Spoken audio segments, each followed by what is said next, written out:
दोस्तों, हम आपका अपने YouTube चैनल पे स्वागत करते हैं। आपको पता है हिंदी साहित्य की YouTube पे क्लासेस नहीं मिलती हैं, सभी बैच में आती हैं। तो जितने भी बच्चे हिंदी साहित्य के हैं उनको थोड़ी सी तो दिक्कत होती होगी, इसलिए हमने हिंदी साहित्य का क्लास लिया है। तो आज ये हमारी पहली क्लास है, आप लोग देखिए। दोस्तों, हम लोग हिंदी साहित्य पढ़ने वाले हैं आज की क्लास में।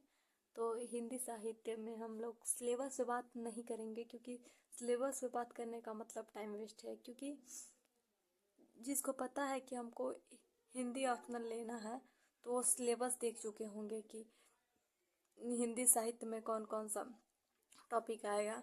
तो आइए हम लोग सीधे टॉपिक पे बात करते हैं। हिंदी भाषा और नागरिक लिपि का इतिहास देखेंगे हम लोग। हिंदी भाषा और नागरिक लिपि का इतिहास। तो इसमें हम लोग पढ़ेंगे हिंदी भाषा का परिचय। आज हम लोग परिचय देखते हैं, हिंदी भाषा का परिचय। तो आइए देखते हैं। किसी भी भाषा का अध्ययन 4 इकाइयों के स्तर पर किया जा सकता है। किसी भी भाषा का, अगर मान लीजिए हमको अध्ययन करना है हिंदी भाषा का, तो वही कह रहा है किसी भी भाषा, हिंदी भाषा जैसे गुजराती हो गई, असामी हो गई, बंगाली हो गई, कोई भी भाषा, तो ये कह रहे हैं किसी भी भाषा का अध्ययन इन 4 इकाइयों पर किया जा सकता है। पहला, ध्वनि व्यवस्था के आधार पर। दूसरा, शब्द व्यवस्था के आधार पर। व्याकरणीय संरचना के आधार पर। लिपि व वर्तनी के आधार पर। तो किसी भी भाषा का अध्ययन हम इन 4 इकाइयों के स्तरों पर हम कर सकते हैं। तो आइए पहला करते हैं ध्वनि व्यवस्था। ध्वनि व्यवस्था पे करते हैं। तो हिंदी भाषा की ध्वनि व्यवस्था को हम लोग देखते हैं। तो हिंदी भाषा में कुल 59 ध्वनियाँ स्वीकार की गई हैं। इस दृष्टि से हिंदी दुनिया की सर्वाधिक भाषाओं में से एक है।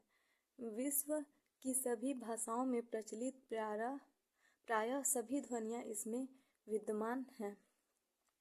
ये कह रहा है कि हिंदी भाषा में कुल 59 ध्वनियाँ स्वीकार की गई हैं। हिंदी भाषा में कुल 59 ध्वनियाँ स्वीकार की गई हैं। इस दृष्टि से हिंदी दुनिया की सर्वाधिक भाषाओं में से एक है।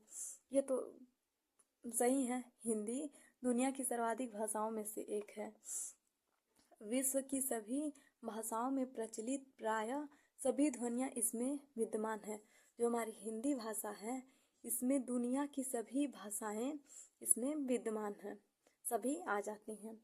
तो देखते हैं, इस ध्वनियों को मूल रूप से 3 वर्गों में विभाजित किया जा सकता है या बांटा जा सकता है। पहला है स्वर, दूसरा व्यंजन, तीसरा अयोग्य व ध्वनियाँ का है स्वर। स्वर उस ध्वनि को कहते हैं जिसका उच्चारण बिना किसी अन्य ध्वनि की सहायता से होता है। उन्हें 3 वर्गों में विभाजित किया जा सकता है। तो स्वर किसे कहते हैं, पहले ये देख लेते हैं। स्वर किसे कहते हैं? तो स्वर उस ध्वनि को कहते हैं जिसका उच्चारण बिना किसी ध्वनि की सहायता से, उसका उच्चारण हम बिना किसी ध्वनि की सहायता से कर सकते हैं, उसे हम लोग स्वर कहते हैं। जिन्हें 3 वर्गों में विभाजित किया गया है, जिन्हें 3 वर्गों में विभाजित किया जा सकता है। क्या स्वर? स्वर किसे कहते हैं? तो स्वर उस ध्वनि को कहते हैं जिसका उच्चारण बिना किसी अन्य ध्वनि की सहायता से होता है। बिना किसी, जैसे साफ यही कह रहा है कि स्वर उस ध्वनि को कहते हैं जिसका उच्चारण हम बिना किसी अन्य ध्वनि की सहायता से, मतलब उसकी हमको उस ध्वनि को किसी और ध्वनि की आवश्यकता नहीं होगी, बस वो जो है जैसे आ, तो इसके लिए किसी और की आवश्यकता नहीं पड़ रही है, तो इन सबको हम लोग स्वर कहते हैं। तो ये कह रहा है स्वर उस ध्वनि को कहते हैं जिसका उच्चारण बिना किसी अन्य ध्वनियों की सहायता से होता है। किसी ध्वनियों की सहायता नहीं होती है उसमें, ये कह रहा है कि सहायता से होता है। जिन्हें 3 वर्गों में विभाजित किया जा सकता है। पहला है मूल स्वर। वे स्वर जिनका कोई विभाजन नहीं हो सकता। वे स्वर जिनका कोई विभाजन नहीं हो सकता, उन्हें हम मूल स्वर कहते हैं, जैसे अ, ई, उ, री। इन चारों का कभी विभाजन नहीं हो सकता, इसी को ही हम लोग मूल स्वर कहते हैं। आइए अब देखते हैं दीर्घ स्वर। तो एक ही मूल स्वर के दो बार जोड़ने से बनने वाले स्वर को हम लोग दीर्घ स्वर कहते हैं।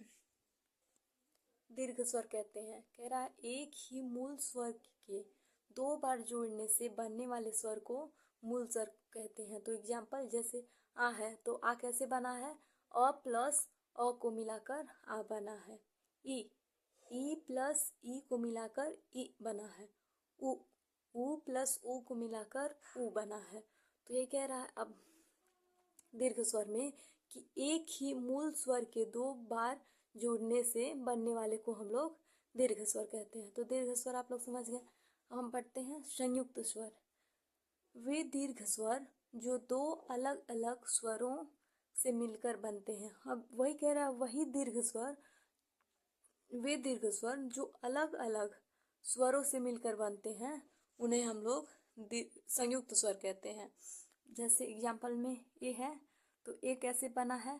अ प्लस ई को लेकर,